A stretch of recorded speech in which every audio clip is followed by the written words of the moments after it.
Dear students, good morning. मैं doctor Rosy Shah, सह आचार्य समाजशास्त्र, BGT government girls college Shahpura, Jaipur. आज मैं बीए प्रथम वर्ष के फर्स्ट पेपर के अंतर्गत आपको समाजशास्त्र के उद्भव के बारे में बताने जा रही हूँ।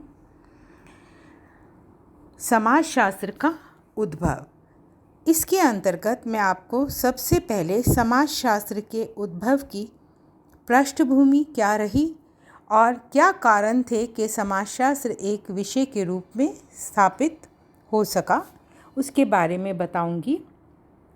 18वीं शताब्दी के यूरोप की सामाजिक, आर्थिक, राजनीतिक एवं बौद्धिक परिस्थितियों ने समाजशास्त्र के उद्भव और विकास में विशेष योग दिया। राज्य व समाज की उत्पत्ति में देवी उत्पत्ति के सिद्धांत में विश्वास कम हुआ। अब इनकी उत्पत्ति में मानवीय प्रयत्नों को महत्वपूर्ण माना गया। इंग्लैंड में राजा के अधिकार कम हुए एवं संसद के अधिकार बढ़े। फ्रांस में राज्य क्रांति हुई। कारखानों पर आधारित नवीन अर्थव्यवस्था अस्तित्व में आई। नगरों का विकास हुआ तथा समुदायों की दमनात्मक शक्ति में कमी आई और इन सब के परिणाम स्वरूप अनेक सामाजिक, राजनीतिक एवं आर्थिक परिवर्तन होने लगे। इससे समाज में बदलाव आया। समाज की नई संरचना विकसित हुई और इस नई संरचना की कुछ विशेषताएं थीं, जो इस प्रकार हैं। राजतंत्र के स्थान पर लोकतांत्रिक राजनीतिक व्यवस्था का विकास हुआ। भूमि तथा कृषि पर आधारित अर्थव्यवस्था की जगह औद्योगिक व्यवस्था का उदय हुआ। गांव से लोग या तो अन्य देशों की ओर या अपने ही देश में नगरों की ओर जाने लगे।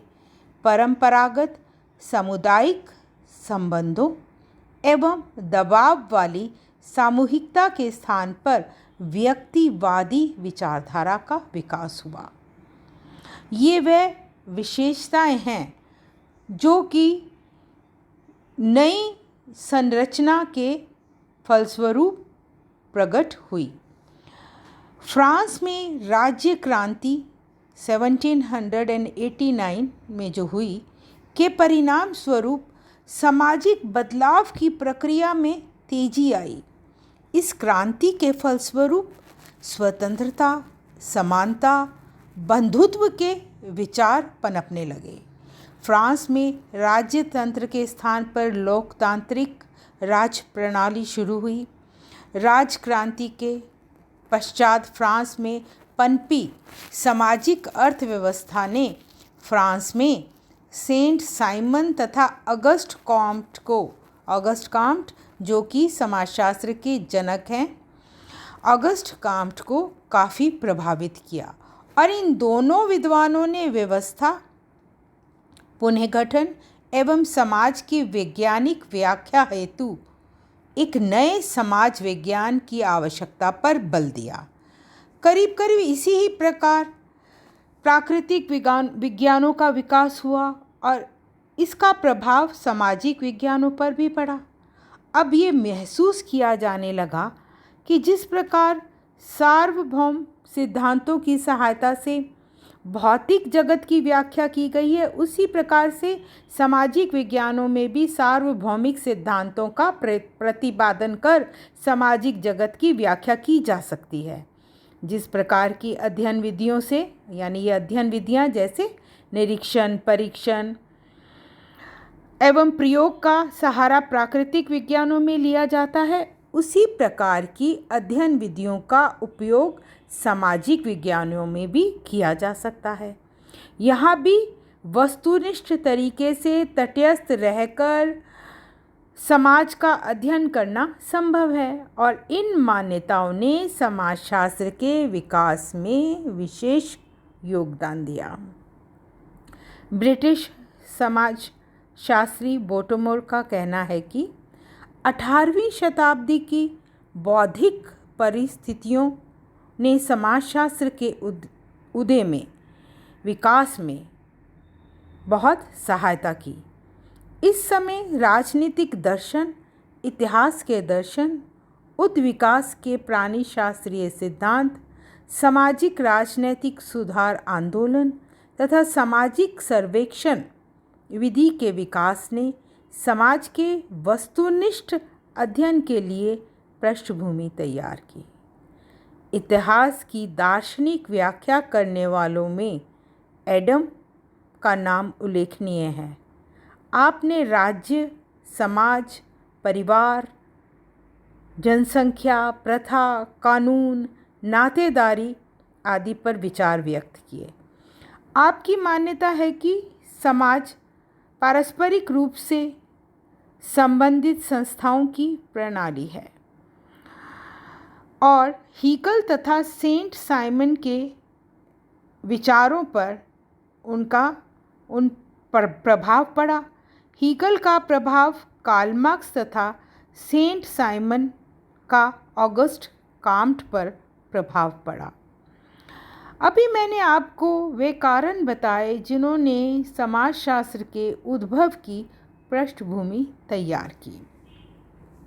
अब मैं आपको समाजशास्त्र के उद्भव के बारे में बताने जा रही हूँ।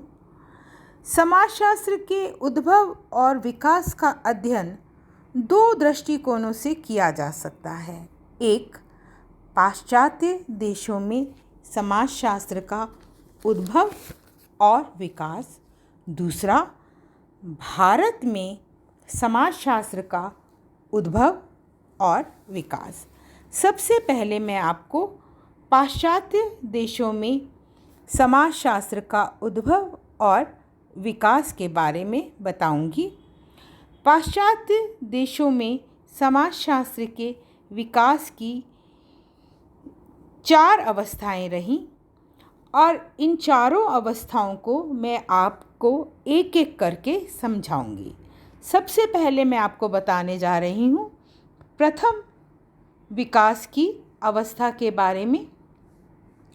पाश्चात्य विचारक समाजशास्त्र का उद्भव यूरोप से मानते हैं, किंतु वास्तविकता ये है कि भारत में इसका शुभारंभ इससे बहुत पूर्व वेदों, पुराणों, काव्यों में हो चुका था। समाजशास्त्र का अर्थ ऐसे व्यवस्थित ज्ञान से है जो सामाजिक संबंधों के विषय में है। पश्चिमी समाजों में समाजशास्त्र के उद्भव और विकास को यूनानी विचारकों में क्रमबद्ध रूप में देखा जा सकता है, जिन्होंने बहुत पहले सामाजिक संबंधों का बहुत गहन एवं सूक्ष्म अध्ययन किया था। प्लेटो ने अपनी पुस्तक रिपब्लिक और अरस्तु ने अपनी पुस्तक एथिक्स और पॉलिटिक्स में अनेक सामाजिक घटनाओं, प्रथाओं, पारिवारिक संबंधों, स्त्रियों की स्थिति आदि पर प्रकाश डाला था। इसी प्रकार यूनानी सामाजिक विचारकों में लुक्रेशियस और सिसरा तथा मार्कस आरेलियस आदि के विचार भी उल्लेखनीय रहे हैं। इनके ग्रंथों में आदर्श राज्य और विश्व बंधुत्व की भावना परिलक्षित होती है। अब मैं आपको विकास की द्वितीय अवस्था के बारे में, जो कि पाश्चात्य देशों में रही, बताऊंगी। 13वीं शताब्दी की शुरुआत से सामाजिक समस्याओं को तार्किक ढंग से समझने का प्रयास प्रारंभ हुआ। इस शताब्दी के विचारकों में हैं थॉमस एक्विनास तथा दांते। इन्होंने समाज को परिवर्तनशील माना और उसके तथ्यों का अध्ययन करने के लिए कार्य कारण संबंधों को स्पष्ट किया। इन विचारकों ने मनुष्य को सामाजिक प्राणी माना और सामाजिक प्राणी होने के कारण उसके लिए समाज का होना अनिवार्य बताया। साथ ही समाज की सुव्यवस्था के लिए सरकार की स्थापना को भी अनिवार्य बताया। इसके साथ ही सामाजिक सहयोग, न्याय, विश्वास, श्रद्धा, एकता, ईश्वर आदि पर भी बल दिया। एक्विनास ने 4 प्रकार के कानून बताए: शाश्वत, प्राकृतिक, दैनिक और मानवीय। इस काल में वैज्ञानिकता का प्रभाव परिलक्षित होने लगा। चलिए अब जानते हैं विकास की तृतीय अवस्था। विकास की तृतीय अवस्था का प्रारंभ 15वीं शताब्दी से माना गया, जब सामाजिक घटनाओं का स्वतंत्र रूप से अध्ययन करने की प्रवृत्ति प्रारंभ हो गई थी और जीवन के सामाजिक, आर्थिक, राजनीतिक और धार्मिक आदि पक्षों का स्वतंत्र अध्ययन किया जाने लगा। इस युग के प्रमुख समाजशास्त्री Thomas Hobbes, John Locke, Rousseau, Montesquieu, Adam Smith, Hegel आदि हैं। हॉब्स, लॉक, रूसो ने सामाजिक समझौते का सिद्धांत प्रतिपादित किया। मॉन्टेस्क्यू ने समाज की भौगोलिक व्याख्या प्रस्तुत की। थॉमस मूर ने आर्थिक और सामाजिक क्षेत्र में साम्यवाद की वकालत की। बेंथम ने समाज की मनोवैज्ञानिक व्याख्या प्रस्तुत की। इसी प्रकार एडम स्मिथ ने श्रम विभाजन, स्वतंत्रता और व्यक्तिगत स्वार्थ की व्याख्या प्रस्तुत की। माल्थस ने जनसंख्या के सिद्धांतों की व्याख्या की और जनसंख्या तथा खाद्य सामग्री के अनुपात को स्पष्ट किया। जेम्स हैरिगटन ने इतिहास की आर्थिक व्यवस्था का सिद्धांत प्रस्तुत किया। बेकन ने सामाजिक चिंतन के क्षेत्र में सामाजिक कल्याण को सर्वाधिक महत्वपूर्ण माना। इस प्रकार इस काल में विचारकों द्वारा बौद्धिक चिंतन शुरू किया गया और समाजशास्त्र के प्रत्येक क्षेत्र में क्रांतिकारी विचार प्रस्तुत किए। विकास की चतुर्थ अवस्था। समाजशास्त्र के उद्भव और विकास की इस अवस्था का आरंभ ऑगस्ट कॉम्ट से होता है। ऑगस्ट कॉम्ट, जो कि समाजशास्त्र के पिता जनक हैं, आपने ही सर्वप्रथम समाजशास्त्र को व्यवस्थित विज्ञान का रूप दिया। इसी कारण इन्हें समाजशास्त्र का पिता कहा जाता है। ऑगस्ट कॉम्ट का परिचय प्रसिद्ध समाजशास्त्री विचारक सेंट साइमन से हुआ और ये सेंट साइमन, जो भौतिक विज्ञानों के समान ही समाजशास्त्र को एक ऐसा विज्ञान बनाना चाहते थे जो सामाजिक घटनाओं का व्यवस्थित और क्रमबद्ध अध्ययन कर सके तथा समाज के सभी पहलुओं का अध्ययन करे। ऑगस्ट कॉम्ट ने उन्हें अपना गुरु माना। किसे? सेंट साइमन को अपना गुरु माना और उनके विचारों को मूर्त रूप देने का प्रयास किया। और 1838 ईस्वी में समाजशास्त्र को एक विषय के रूप में स्थापित किया। जॉन स्टुड मिल ने इंग्लैंड को समाजशास्त्र शब्द से अवगत कराया।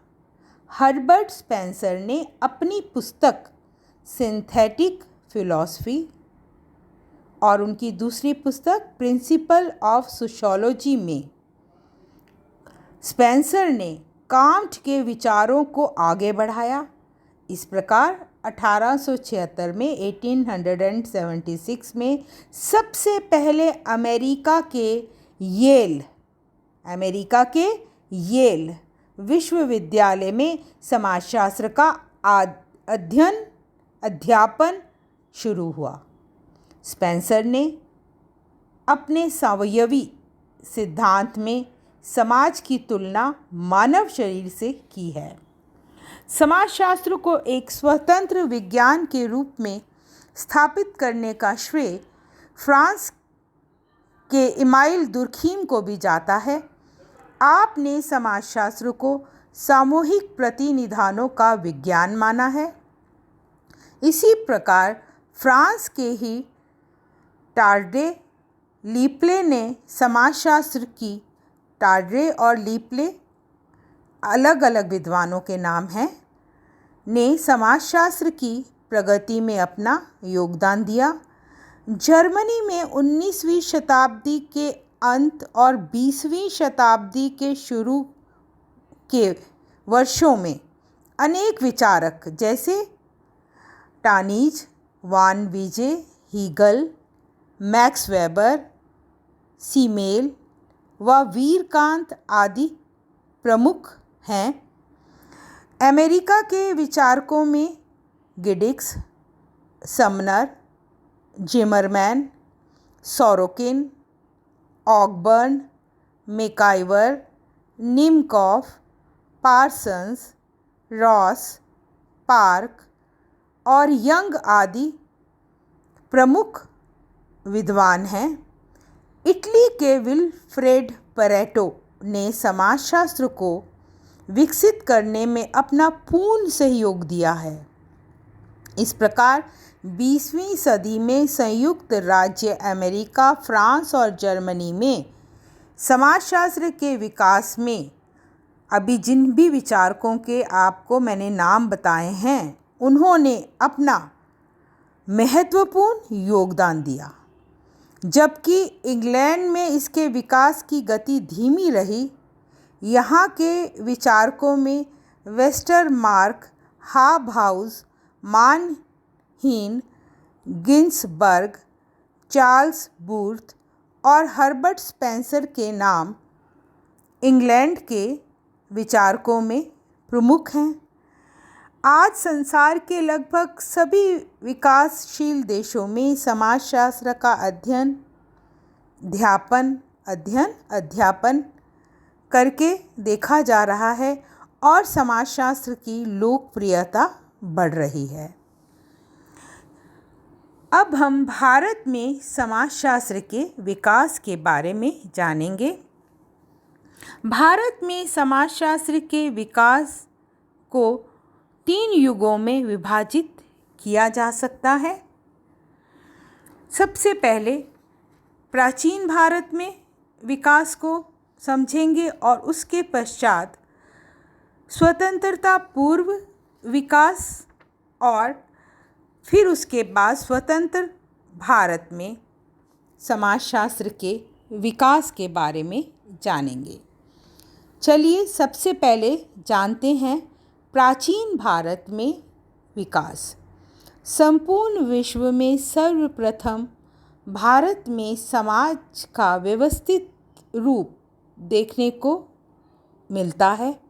प्राचीन भारत के ग्रंथों, वेदों, पुराणों, गीता, रामायण व महाभारत का जब हम अध्ययन करते हैं तो ये स्पष्ट विदित होता है कि उस समय की सामाजिक व्यवस्था उच्च कोटि की थी।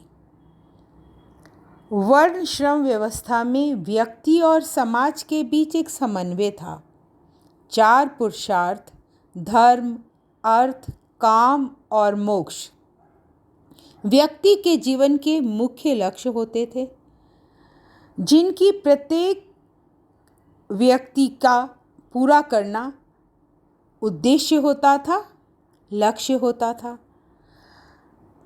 संयुक्त परिवार, ग्राम पंचायत जैसी व्यवस्थाएं व आश्रम, संस्कार, विवाह और धर्म के स्वरूप आदि में समाज और व्यक्ति के संबंधों पर स्पष्ट विचार परिलक्षित होते थे, जो सामाजिक ज्ञान के क्षेत्र में आज भी अतुलनीय हैं।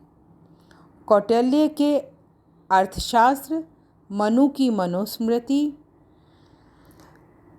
आदि में हम सामाजिक व्यवस्था, रीति रिवाज, परंपराएं, प्रथाएं, मानक आदि के उदाहरण देखते हैं, जिनके आधार पर जाति, वर्ण, राज्य, परिवार व धर्म आदि पर आज भी समाजशास्त्रीय दृष्टि से गहनता से मनन किया जा सकता है। संक्षेप में मैं ये कहना चाह रही हूँ कि भारत में समाजशास्त्र के विकास की परंपरा प्रारंभ तो हो गई थी। इन सभी पर धर्म की दृष्टि से चिंतन किया जाता था, जिसका कारण तत्कालीन समाज व्यवस्था के निर्माण में समाज विशेष की संस्कृति व उसकी विशेषताएं मानी जा सकती हैं। कहने का अर्थ है कि समाजशास्त्र के विकास की परंपरा शुरू तो हो गई, लेकिन उन सब पर धर्म की दृष्टि से चिंतन मनन किया जाता था।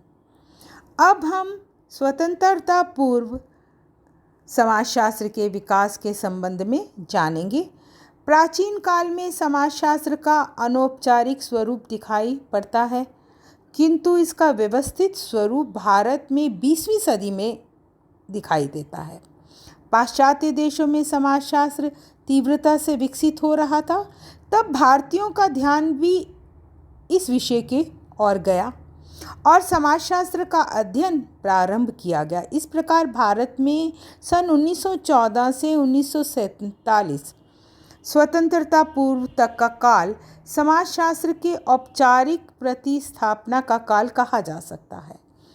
1914 में बम्बई में सर्वप्रथम स्नातक स्तर पर समाजशास्त्र का अध्ययन शुरू हुआ। पैट्रिक गिडिक्स जो कि एक ब्रिटिश समाजशास्त्री थे, उनकी अध्यक्षता में बम्बई विश्वविद्यालय में पृथक विज्ञान के रूप में समाजशास्त्र का अध्ययन प्रारंभ हुआ। वे 1919 से लेकर 1924 तक समाजशास्त्र के अध्यक्ष रहे। जी.एस.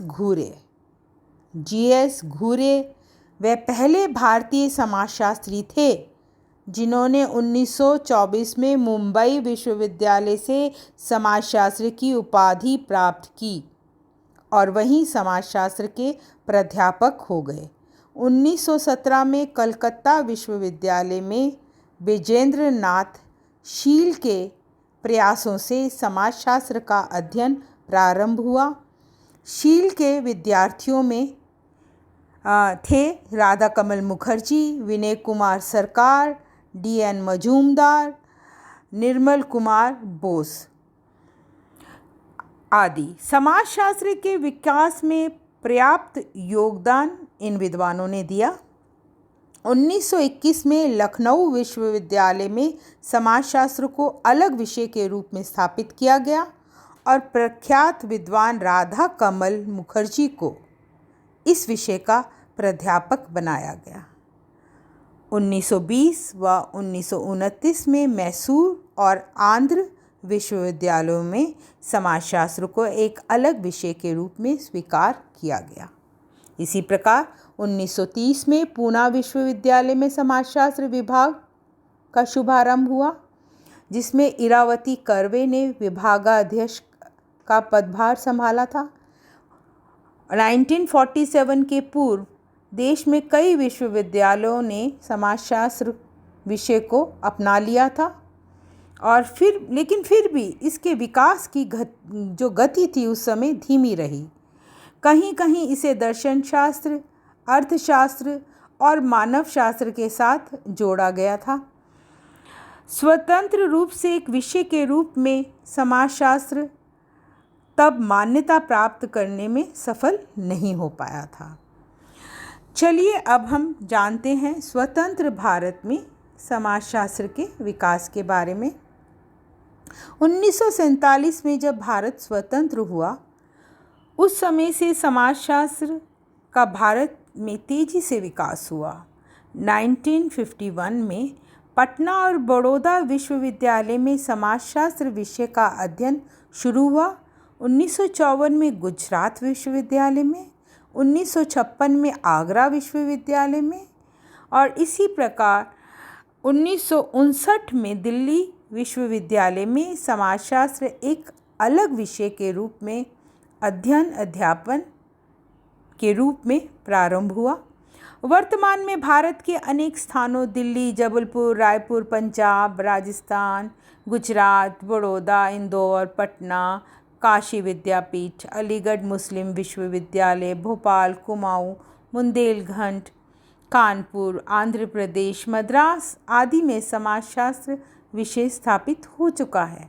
विश्वविद्यालयों के अतिरिक्त राजकीय व निजी महाविद्यालयों में भी बीए व एमए के स्तर पर और अब तो उच्च माध्यमिक स्तर पर भी समाजशास्त्र का अध्ययन किया जा रहा है। अनेक विश्वविद्यालयों में समाजशास्त्र में शोध कार्य भी हो रहा है। इनमें मुख्य हैं जैसे Tata institute of social sciences Bombay, JK institute of social sciences and social work Lucknow, institute of social sciences Agra, IIT Delhi, IIT Kanpur, Jawaharlal Nehru नीति शोध केंद्र अवधेश, प्रताप सिंह विश्वविद्यालय रीवा मध्य प्रदेश में है जो, आदि प्रमुख हैं जहाँ पर कि समाजशास्त्र के शोध कार्य हो रहे हैं। इसके अतिरिक्त समाजशास्त्र में अनेक समाजशास्त्रीय सम्मेलनों का आयोजन किया जाता है। अखिल भारतीय समाजशास्त्र के सम्मेलन देहरादून, आगरा, पटना, कलकत्ता, लखनऊ, अहमदाबाद, चंडीगढ़, वाराणसी, हैदराबाद, जबलपुर, दिल्ली, मेरठ आदि में संपन्न हुए हैं। इन सम्मेलनों में भी डीपी मुखर्जी, डीएन मजूमदार, राधा कमल मुखर्जी, एमएन श्रीनिवास, आरएन सक्सेना जैसे समाजशास्त्रियों ने अध्यक्षता की है।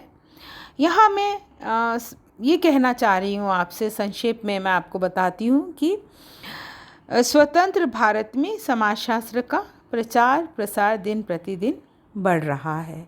धन्यवाद।